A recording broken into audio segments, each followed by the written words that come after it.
Call me foolish, call me irresponsible. It occurs to me that a 500 megaton bomb planted at just the proper point would destroy most of California.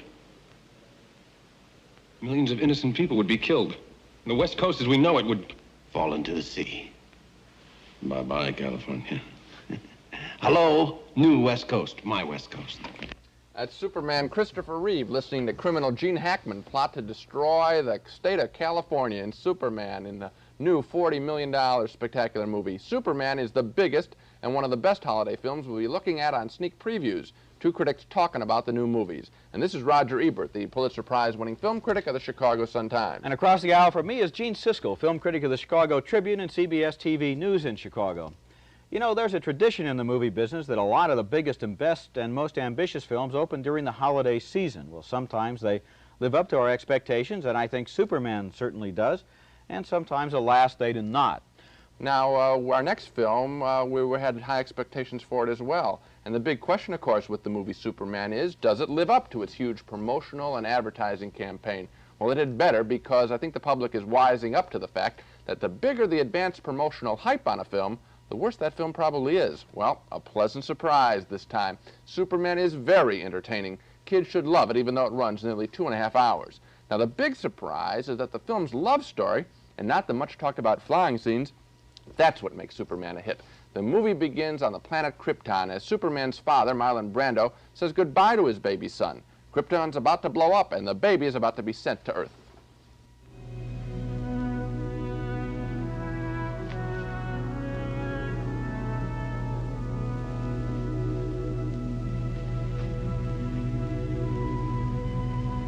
You will travel far, my little Kal-El. But we will never leave you,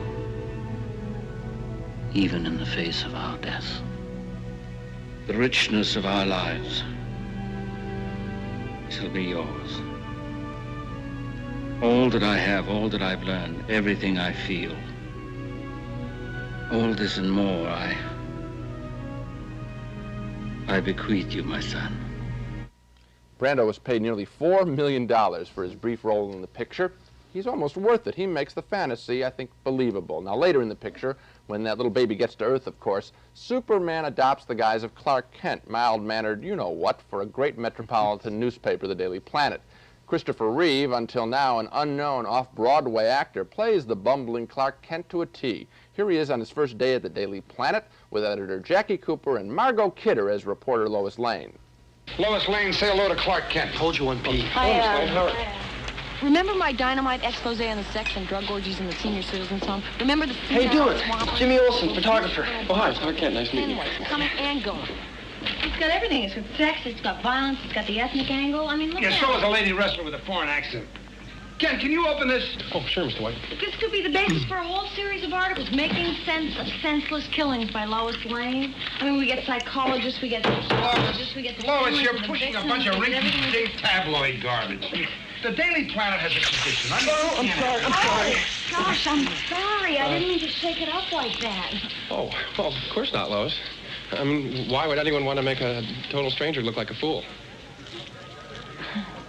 I'll take that. Oh, thank you. I'm sorry, Mr. White. Olsen, why am I paying you $40 a week when I should have you arrested for loitering? Go get Mr. Kent. No, towel. Move, kid, move. Right, Chief. And make mine black and no sugar. Right, Chief. And don't call me Sugar. Blood is metropolis. Right, Chief. Sugar. Chief wants coffee, no sugar. Take tea with lemon. Lois, why don't you take Kent out to meet everybody, huh? Sure. Just introduce him around. He's starting with the paper today. I'm giving him the city beat. Chief, that's my beat. Lois, Clark Kent may seem like just a mild-mannered reporter, but listen, not only does he know how to treat his editor-in-chief with the proper respect, not only does he have a snappy, punchy prose style, but he is, in my 40 years in this business, the fastest typist I've ever seen. Excuse me, sir. Probably wears out a few typewriters along the way, too. The biggest change in the movie from the old 50s Superman TV show is that in this new film, Superman really digs Lois Lane. They both have a big crush on each other, and we see it here in the film's very best scene when Lois interviews Superman for the first time. He gives her a hilarious exclusive interview at her rooftop apartment. Now just watch Christopher Reeve here. He's so good, he makes you forget he's wearing a ridiculous red, yellow, and blue suit with a cape yet. How tall are you? About 6'4". 6'4". And how much do you weigh? Around 225. 225.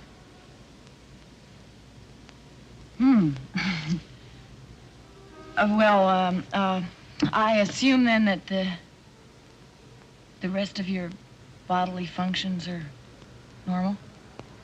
Sorry, beg your pardon? Well, putting it delicately. Mm-hmm. Do you eat? Yes. Yes, I do. When I'm hungry. You do?